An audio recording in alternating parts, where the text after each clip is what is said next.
Merry Un-Christmas by Mark Reiss, illustrated by David Catrow. Merry Un-Christmas. It was Christmas morning and Noelle was opening her presents. She got a new doll, a dollhouse, ice skates, roller skates, a computer, and a bike. Oh yes, and a pony. Gee, thanks, she said with a yawn. Oh. Noelle put her bike in the garage with all her other bikes and let her pony play in the backyard with all her other ponies. For Christmas dinner, Noelle's mother made turkey with chestnut dressing and mashed potatoes and carrots and peas and 5 kinds of pie. Turkey with chestnut dressing and mashed potatoes and carrots and peas and 5 kinds of pie again? Her father moaned. Noelle ate exactly 3 peas and excused herself. Noelle squeezed into her room through all the dolls and skates and computers. Another boring day, she said with a sigh, and went to sleep. And when she awoke up the next morning, it was Christmas again. Nuts, thought Noelle. Now, don't you think that Noelle is a spoiled brat or that her family is crazy? They're all very nice people, I assure you. It's just that they live in Christmas City in the state of Texas. It's the one place in the world where it's Christmas 364 days a year. That night, Noelle's father was reading the newspaper. Noelle saw something in the back page that made her heart dance with joy. It was an ad that said, only 3 more non-shopping days until Un-Christmas. Is it true? Noelle gasped. Check the calendar, her mother said with a smile. It was true. Soon it would be Un-Christmas, the one unmagical non-holiday in Christmas City. Everyone loved Un-Christmas, but no one loved it more than Noelle.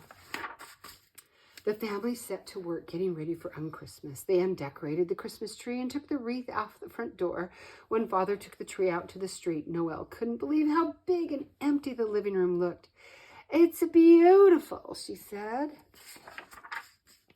Noelle was up bright and early on Un-Christmas morning. She was so excited she didn't even have to unwrap any presents or pose for any pictures. She didn't have to kiss her Uncle Dave with the beard or Aunt Polly with the mustache. But there was one thing she did have to do. She had to go to school. Since schools are closed for Christmas, Noelle's school was open only one day a year, on Christmas Day. It was a great fun for Noelle to be in one big room with all her friends, Christine, Chris, Chrissy, Holly, Carol, Christopher, Noelle, and Claus. All the kids in Christmas City loved school. Don't you? After school, Noelle went home and turned on the TV. There were no holiday specials, no Christmas parades, no Grinch, and no Scrooge. She got to see all new shows, cartoons and soap operas, and Oprah and something wonderful called Gilligan's Island.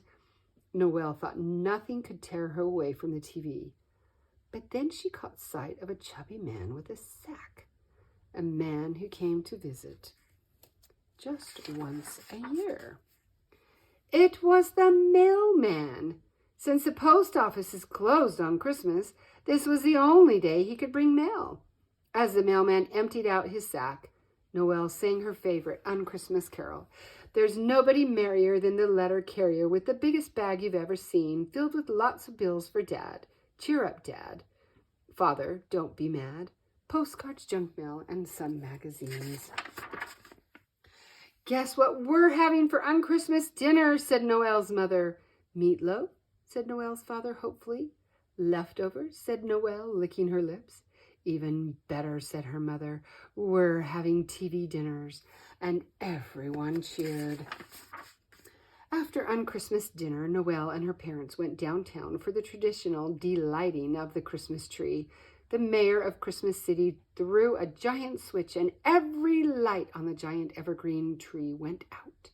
It was so dark that people could see thousands of stars twinkling in the sky. Ooh, said the crowd. Delightful, Noelle's father said every year. His dumb joke was a tradition, too. As her mother tucked her into bed, Noelle said, I wish it could be on Christmas every day. Oh, I bet you'd get tired of it after a while, said her mother. I bet I wouldn't, said Noelle before she drifted off to the most perfect sleep. The end.